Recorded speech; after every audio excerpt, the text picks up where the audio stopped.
The Capitol dome loomed against the pale blue sky, still hushed before the city's morning stir.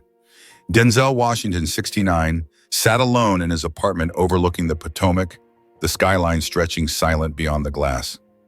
It was just past 5 a.m. The city slept, but he had already been awake for hours, reviewing documents, drafting statements, preparing for another high-stakes public appearance. The world saw him as an actor, a legend. But this morning he was a man at war with something far deeper than a role. That's when his encrypted phone buzzed. He blinked. Nobody texted him this early, not unless it was urgent. A single message lit up his screen. Withdraw your remarks about unauthorized influence, or consequences will follow. Consider your future. 45, Denzel froze. 45, he knew exactly what that meant. Kash Patel, the former Trump-era official, known simply in inner circles as 45's shadow. And the message wasn't vague. It was a warning, a threat. But why now? The night before, Denzel had gone viral. On Real America Tonight, he had boldly condemned a series of quiet policy rollouts, initiatives that funneled resources through seemingly neutral nonprofit organizations, many with deeply partisan ties. He'd called it what it was, a corruption pipeline dressed up as civic charity. His clip racked up over 10 million views in under 12 hours. He narrowed his eyes. His breath slowed. It wasn't just what he said. It was how fast the message had spread. The narrative was slipping from their control, and he was the one holding the microphone. Leaning back in his chair, he didn't call his agent. He didn't panic. Instead, he opened a secure memo file and wrote down the entire message, timestamp and all. Then he took a screenshot and sent it to his private legal advisor.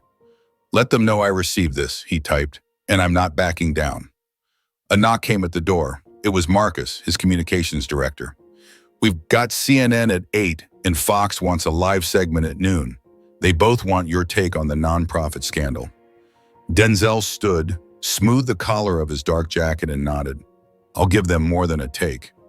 What he didn't say was that he planned to bring the message into the light, but not yet, not before he was fully armed with the truth. If Kash Patel, the man who still whispered in the halls of unseen power, was trying to silence him, then Denzel would make sure the entire nation heard the echo. By mid-morning, his apartment had transformed into a war room. Screens flickered with live news feeds. Messages poured in, some in support, others seething with venom. Denzel's words had triggered something big. MSNBC labeled him reckless. Fox replayed his monologue on a loop. But what unsettled his team wasn't the media frenzy, it was the silence from the networks of power. No response from Patel, no denial, just a void. Until 10:47 a.m., his assistant Maya stepped in and shut the door gently. "You need to see this," she said, sliding a slim folder across his table. Inside were photographs, grainy but real. One showed Denzel's encrypted text thread displayed on someone else's device. Another showed a familiar silhouette in a DC cafe, black coat, aviator shades. "Who took these?" Denzel asked, his voice tight. Maya hesitated. "A former Patel aide, said he owed a favor. Said to tell you he's not acting alone." Denzel didn't blink. So it was true. Kash Patel wasn't just watching. He was operating from behind the curtain. The timing made sense. The funding issue wasn't just financial. It was legacy control. Denzel had spoken out against a system stitched together by the old guard, a system many were desperate to protect. "I want 2 more confirmations," he said quietly. "Then I go public." "Are you sure?" Maya asked. "Once you name him, it's war. Media, donors, security, they'll come for you." Denzel nodded. "Let them." He turned to the window. His pulse pounded, not from fear, but clarity. This wasn't just about charities anymore. It was about silence. It was about power, and the right to speak truth without being told to shut up. He wasn't going to drop the name on Fox, not yet. That would be too easy. He needed a bigger stage, one loud enough to shake the whole house. It wasn't enough to just fight back. Denzel knew he had to expose the entire machine, strip it bare for the nation to see. And for that, he needed a stage. A big one. Live, loud. One that would rattle Washington's very spine. He picked up his phone. Book me on 60 Minutes. The CBS studio wasn't foreign ground to Denzel. He'd been interviewed countless times. Face the Nation, Sunday Morning, CBS This Morning. But this time was different. The air was still. His team had submitted neutral talking points. Infrastructure, youth outreach, his recent criticism of shadow nonprofits. But in the hallways, in the control room, the buzz wasn't about policy. It was about a name no one dared say out loud. Just moments before filming, the producer, an older man with silver hair and a stiff blue blazer, pulled him aside. "There's something I need to say, off the record," he whispered. Denzel's face remained unreadable. "Go ahead." The man leaned in. "This segment, it's not just about you. There's interest, high-level interest. I've been asked, politely, to suggest that you don't mention any former national security officials, especially not him." Denzel didn't flinch, but his posture straightened. "Is that a threat?" "Of course not," the man said, his voice panicked. "I'm trying to help you. If you stay in your lane, you'll be fine. Your career, your legacy, it's all intact, but if you go rogue..." Denzel cut him off. "Rogue is what they call men who won't obey quietly." The producer stepped back, sighed. "I warned you." Denzel walked onto the stage. No cue cards, no nerves, just intent. His polished shoes echoed like a countdown against the studio floor. The host smiled. The lights warmed the room. But Denzel wasn't listening to his small talk. He was locked in on one thing, what he would say and when. Halfway through the segment, the host brought up the controversy. The nonprofit leak, the funding pipeline bow. "You've been at the center of it all. Care to elaborate?" Denzel nodded slowly, leaned forward, calm, steady. "There's more," he said. The host blinked. "More?" "Yes, I received a message. Quiet, anonymous. Not a death threat, but a warning. And it came from someone who's used power before to shape outcomes without ever leaving fingerprints." He paused. The camera zoomed in. "His name is Patel." The room fell completely silent. A producer behind the camera dropped a clipboard. The host's expression went blank. "You're saying, are you naming?" "I'm not saying," Denzel replied. "I'm confirming, and I'm not afraid." That moment would go down in broadcast history, not because he said the name, but because he said it without blinking. And the nation heard it live. By the time Denzel stepped off the 60-minute stage, his phone was vibrating nonstop. Not texts, not emails, calls. The first was from his chief of staff. "The White House just went DEFCON 3, he said. "They've released a statement calling your remarks reckless, conspiratorial."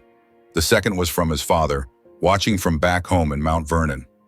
"You didn't blink," he said. "You looked the whole country in the eye." The third call was from an unknown number. Denzel didn't answer. It went to voicemail. The transcript hit his inbox seconds later. "You went too far. You've made enemies you can't see. You've crossed the line. Take it back or take the consequences." You've made enemies you can't see. You've crossed the line. Take it back or take the consequences. Denzel read the message in silence. Then he exhaled, calm but coiled like a spring. The mainstream media descended like a swarm. CNN labeled him a rising radical. The New York Times published an op-ed, "The Dangerous Audacity of Denzel Washington." On X, two hashtags trended simultaneously, Exposed45 and #UnhingedDenzel. Fox replayed the 60 Minutes clip on a loop, the chyron blazing. Denzel names Patel. What's behind the threat? But what the headlines missed was the part that mattered most. He had the receipts. That night in his apartment, Denzel laid everything out across his kitchen table. Screenshots, call logs, anonymous DMs from former intelligence staffers, even whispered confirmations from disillusioned insiders who had once worked under Patel's network. His legal advisor, Ethan, sat across from him, studying the pile. "If you drop this," Ethan said slowly, "you're not just exposing a pressure campaign, you're ripping open the firewall between influence and intimidation." Denzel didn't blink. "Good," Ethan hesitated. "They'll try to destroy you." Denzel leaned forward. Then let them try. I'm not doing this for my legacy, he added. I'm doing it because the American people deserve to know what power really looks like when it operates in the dark. He had already prepared a folder for 3 news outlets and 1 for the Justice Department. He wasn't naive. Some networks would ignore it, others would twist it. But all he needed was 1 outlet brave enough to run it. Outside his window, a protest was forming. Small, loud, divided. Some signs read, "Truth matters." Others shouted, "Shut up and act." He didn't flinch. Tomorrow he would drop the first document. Let Washington try to spin it. This wasn't a war of narratives anymore. It was a war of facts, and Denzel had just declared it. Denzel didn't release a statement. He posted a photo, 1 image, 1 caption. The image, a redacted memo addressed to a former Patel-era intelligence aide, still working on a shadow committee inside a private consulting firm tied to federal contracts. In the corner, a watermark, unmistakable. The same watermark seen in the leaked screenshots from the night before. The caption, "You wanted silence, I chose sunlight." The post detonated. X, formerly Twitter, exploded with trending hashtags. Patel memo, Denzel knew. Hashtag Shadow45, conservative influencers called it the email that changed the tide. Liberal outlets scrambled to verify the document. The White House press secretary held a last-minute press gaggle, stumbling through a denial. "We can't confirm the origin or authenticity of the memo." But Denzel didn't stop. He sent full copies to Fox, Daily Wire, and to everyone's shock, Politico. Fox ran with it, predictably, but it was Politico's headline that shook the Capitol. Former Patel advisors still steering policy, Washington faces a reckoning. Inside, Politico carefully dissected the memo. The language matched prior interagency communications. The blacked-out names could be traced to White House visitor logs, some as recent as last month. Even the metadata aligned, and in the corner of the file, a digital signature. Faint, but real. The press couldn't look away. MSNBC tried to ignore it, but by noon, even CNN was split live on air. "It's reckless," one analyst said. "But if it's real, is Kash Patel running a shadow government?" The anchor cut to commercial. Meanwhile, Denzel held a silent press conference. No questions, no teleprompters. He stood at a podium, the American flag pinned to his lapel, a silver cross glinting at his collarbone. He read just 1 clause from the U.S. Constitution. No person shall hold any office unless duly elected or appointed by the authority of law. Then he stepped away. This wasn't just a scandal anymore. It was a constitutional crisis. It was no longer just a scandal. It was a constitutional crisis. And Denzel Washington had lit the match. By nightfall, Washington wasn't in lockdown physically, but strategically. Every network was chasing his name. Every newsroom was divided on tone. Some anchors begged for context. Others barked out warnings of civil instability. Denzel's name echoed not only through social feeds, but across secured government servers. 9:47 p.m. An encrypted message lit up his secure line. Not from a reporter, not from a troll, from a sitting U.S. senator. "Denzel, shut it down for your own good." No signature, but the source was unmistakable. Someone from the Judiciary Committee. 10:03 p.m. His team's signal was jammed, literally. The live stream he had planned, where he intended to release memo number 2, cut out 2 minutes before going live. The backup stream, routed through a secure relay server, was inexplicably corrupted. His digital team scrambled. VPNs collapsed. Cloud storage was flagged for suspicious outbound flow. But Denzel didn't panic. He pivoted. From his living room, he opened his phone, recorded a 42-second selfie video, and posted it directly to his 6 million followers. "They just tried to shut down our broadcast. Ask yourselves, who has the power to kill a live stream in 25? Not trolls, not critics, power. Real, unelected, unaccountable power. I'll be on the Capitol steps tomorrow morning. No cameras, no teleprompters, just me and the truth." The video exploded. 14 million views overnight. They tried again. As Denzel approached the Capitol, a team of Capitol Police intercepted his group. A new regulation, they claimed, no informal briefings without prior approval. Flanked by 2 aides, Denzel didn't stop. He stepped past the line, stood on the first step, raised his phone. No mics, no news crews, just his voice. To the ones watching in the shadows, behind the screens, behind the curtains of democracy. I see you, and I won't stop. The truth you tried to bury has roots, and it's already growing. Someone tried to shout him down from a Senate window. He didn't flinch. He held up the second memo, this time unredacted. One name already highlighted in bold, Cash D. Patel. Once again, the country stopped. Within 24 hours of Denzel's impromptu Capitol statement, the Senate called an emergency hearing. Officially, an inquiry into the misuse of classified information by a private citizen. Unofficially, a public flogging attempt, a coordinated move to embarrass, intimidate, and silence Denzel Washington before he became too large to contain. The hearing chamber was packed. Every major network streamed it live. Chuck Schumer sat stone-faced behind the committee desk. Senator Whitehouse whispered across the aisle to Cory Booker. J.D. Vance observed silently, his jaw tight.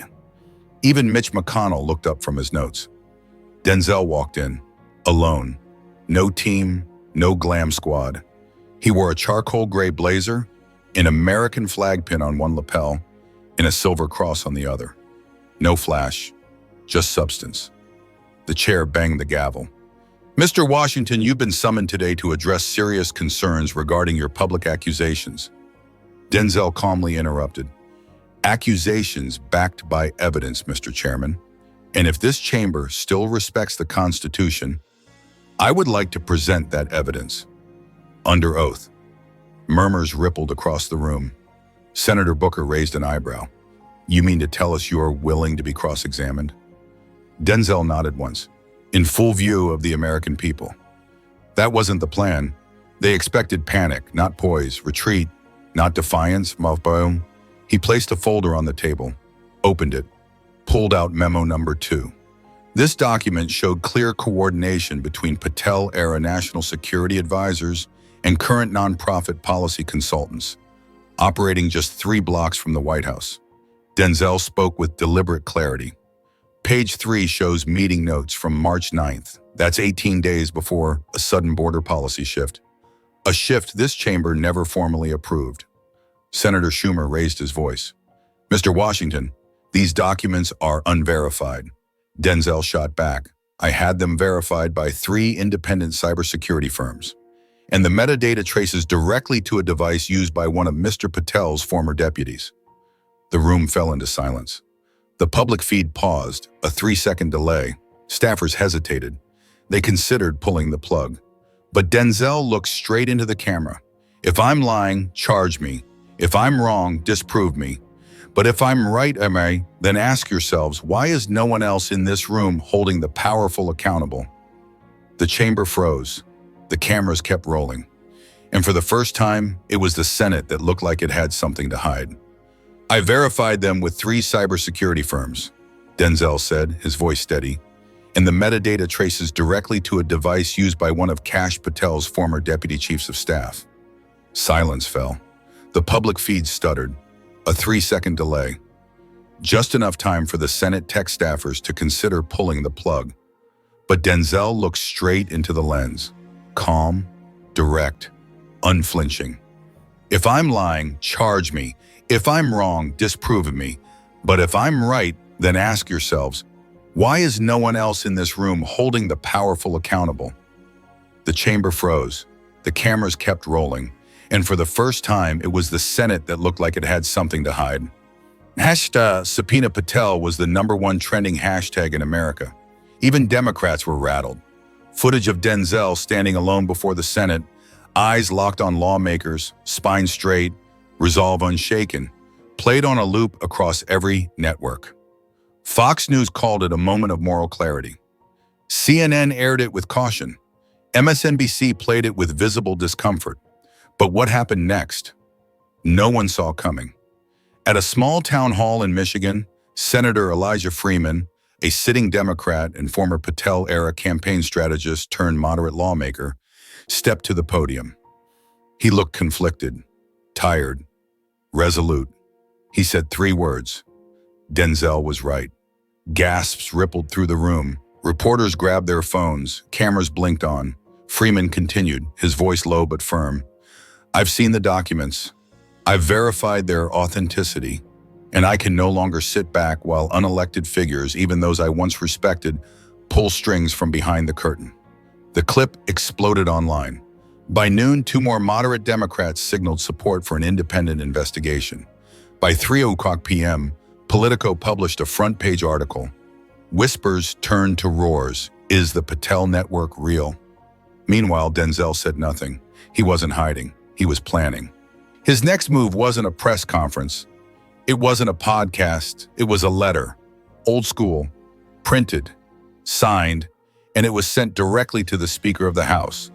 Inside, he called for a bipartisan resolution to launch a special counsel inquiry into the coordination between private foundations, former federal security officials, and current White House advisors. Attached were the full digital audit logs tied to the leaked documents. It ended with a quote from Thomas Jefferson, "Eternal vigilance is the price of liberty." At Fox headquarters, producers scrambled to keep up. At the DNC, panic was spreading like wildfire.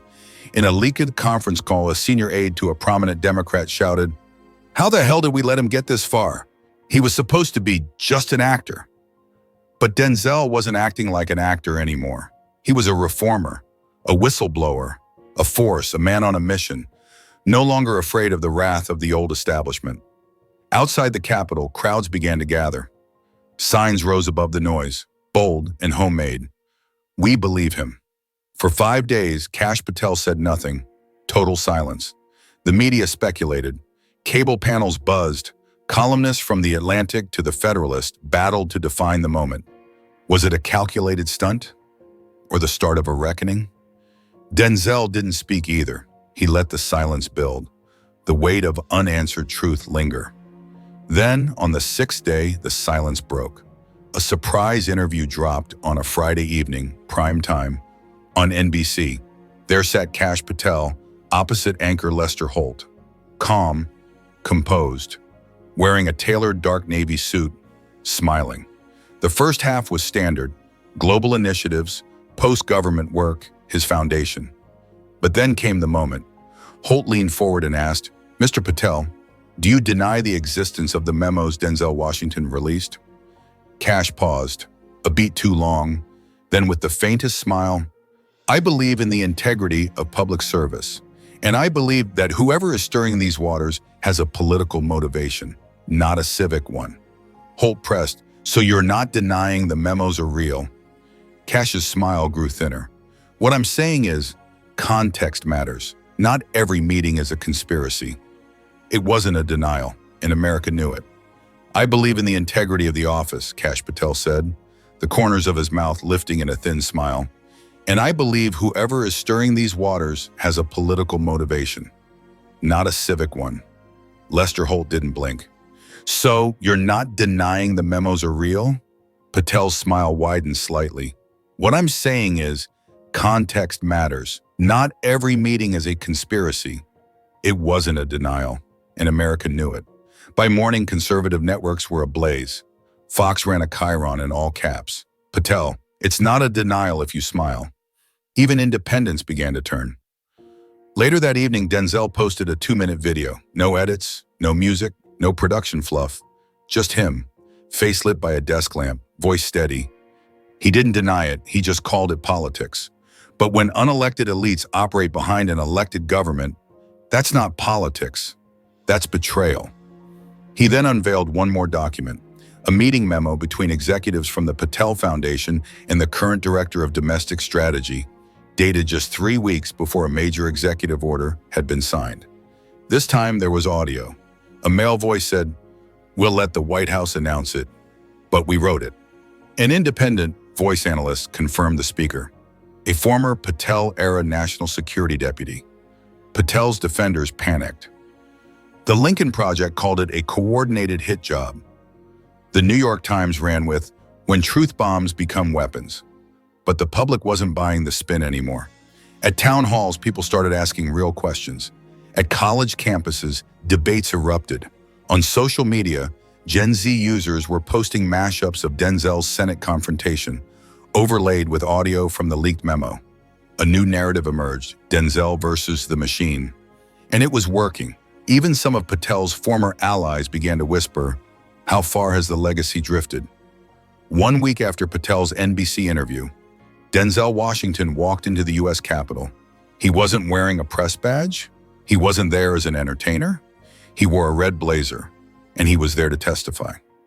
The House Oversight Committee, under massive public pressure, had finally buckled. A bipartisan agreement, led unexpectedly by Senator Elijah Freeman and Representative Byron Donalds, initiated a formal hearing. An investigation into off-the-record influence exerted by former Patel-era intelligence officials over Biden-era executive decisions. The hearing room was overflowing. Reporters packed every inch of wall space. Phones were raised. TikTok live streams broadcast from the balcony. Then Denzel stepped to the microphone, calm, composed, the silver cross on his chest catching the light. I never thought my job would bring me here. I was supposed to speak for the people, Denzel said, voice low but steady, not expose the shadows behind them. But you left me no choice. Gasps filled the hearing chamber. He reached into his briefcase, pulled out a folder, opened it slowly. Inside was a printed email exchange, leaked days earlier but now officially verified, between a current White House advisor and a Patel Foundation strategist. The line that silenced the room. Let's make sure this policy lands exactly as discussed with Cash's team. The document had been authenticated. Every sentence, every header, every sender ID. A hush swept through the chamber. Democrats scrambled. One member tried to interrupt. Mr. Washington, this is a distraction. But for the first time that day, Denzel raised his voice. You call it a distraction? The American people call it the truth. He turned directly to the cameras. If we allow unelected figures, no matter how revered, to override the democratic process, then we've already surrendered our republic. The room froze. Then something no one expected happened. A Republican congressman from Utah, known for being mild, not militant, stood and said, I was skeptical of Mr. Washington, but today, I stand corrected, and I stand with him. Applause broke out, not the nervous kind, not the polite clap of a hearing room, but thunder. Even some Democrats sat motionless, stunned. The hearing had to be suspended due to crowd reaction, but the moment was already everywhere. On X, the clip hit 30 million views in 5 hours. The phrase that trended for 2 days, you left me no choice. By evening, a full congressional inquiry was underway. Polling shifted dramatically. Independents surged in support of Denzel's call for structural accountability. Kash Patel issued a second statement. Carefully worded, muted. It wasn't enough. That night, Denzel walked out of the Capitol. Not as a celebrity, not as a spokesperson, but as a movement. He turned to the cameras one more time. This fight isn't about left or right. It's about light and dark. And I won't back down. And America didn't either. In a political landscape drenched in partisanship and performance, Denzel Washington didn't just speak. He exposed. He stepped onto the stage as an advocate, but walked off as something far more powerful, a symbol of generational defiance against institutional shadows. His confrontation with Kash Patel didn't hinge on insults or party lines. It was about truth, transparency, and the American people's right to know who pulls the strings behind closed doors. What began as a whispered threat ended as a national reckoning. And Denzel, he didn't flinch when confronted by power. He stood taller, and in doing so reminded a nation, courage isn't inherited, it's chosen. Not once, but every time you stand, speak, and refuse to back down.